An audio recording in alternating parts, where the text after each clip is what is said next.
Russian poet Fyodor Dostoevsky once wrote, "You will not grasp her with her mind or cover her with a common label. Russia is one of a kind.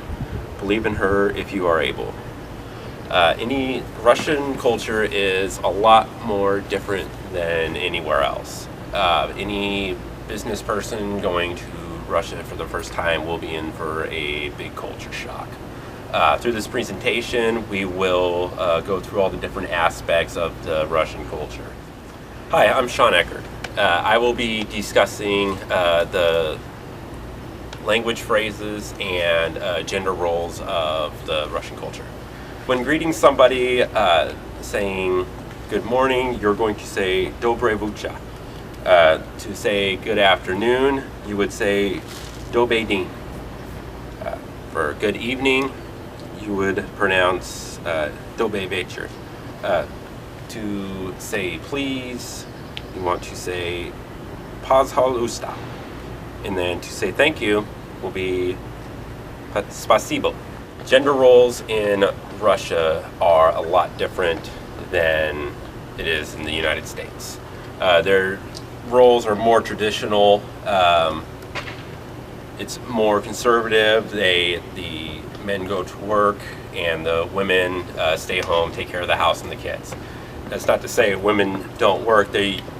Most of the women will work in the workforce and the men will have the management positions. There are women with in management positions, but there's very few.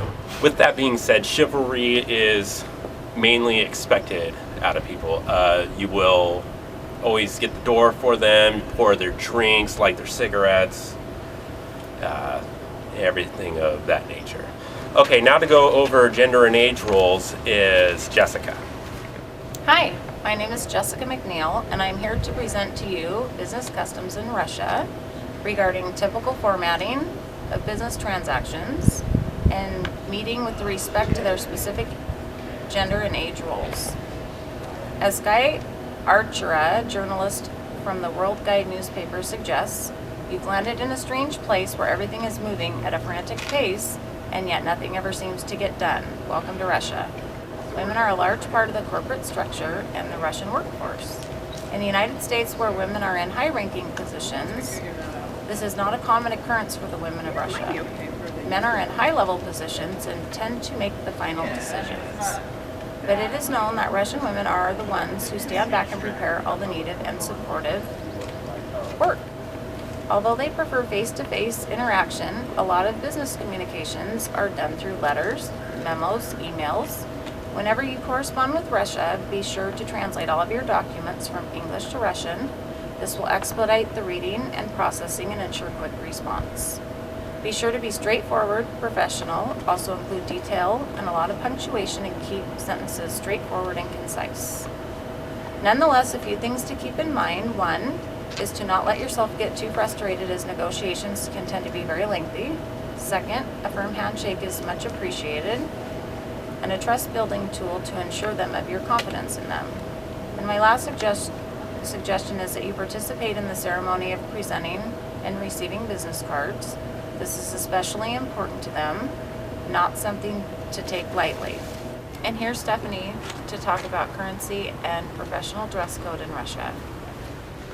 Hi, my name is Stephanie Gay, and I'm here to talk a little bit more about Russian business culture. First of all, Russian currency. I believe, as most people know, the Russian currency is in rubles, although they are exchanging US dollars and euros more and more, and it's being accepted.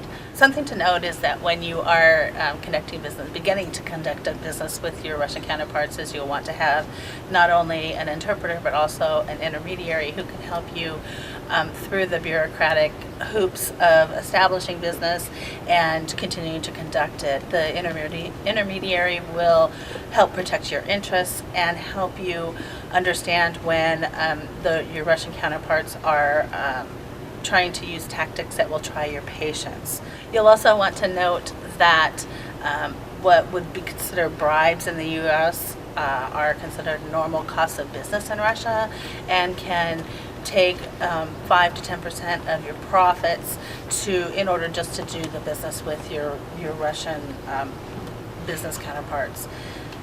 And then gift giving is quite common. Social gifts are pretty much the same as what you will see in the U.S. Flowers, liquor, wine, and of course you've got the Maroshka dolls, which we call Russian dolls, that are also gifts that are given.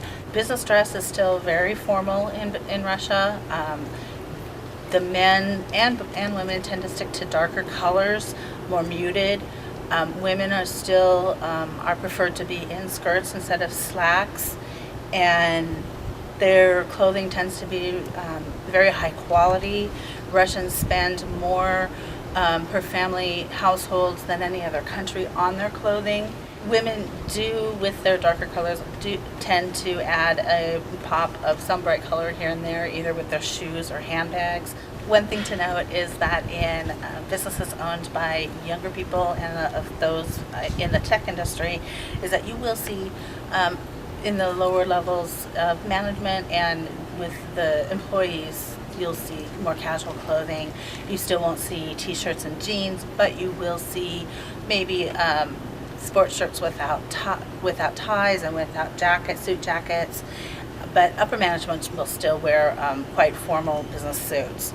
As for social dress code, it is like here, less formal. You will see some jeans and t-shirts, but still mostly slacks. You still won't see a lot of tennis shoes, but you'll see loafers and slacks instead. And now here is Anissa to talk about Russian use of time and space, as well as their common sports and recreation.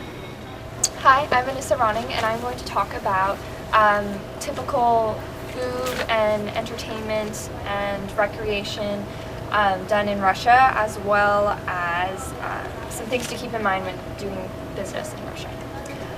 A lot of similarities lie between our American culture and the Russian culture when it comes to sports.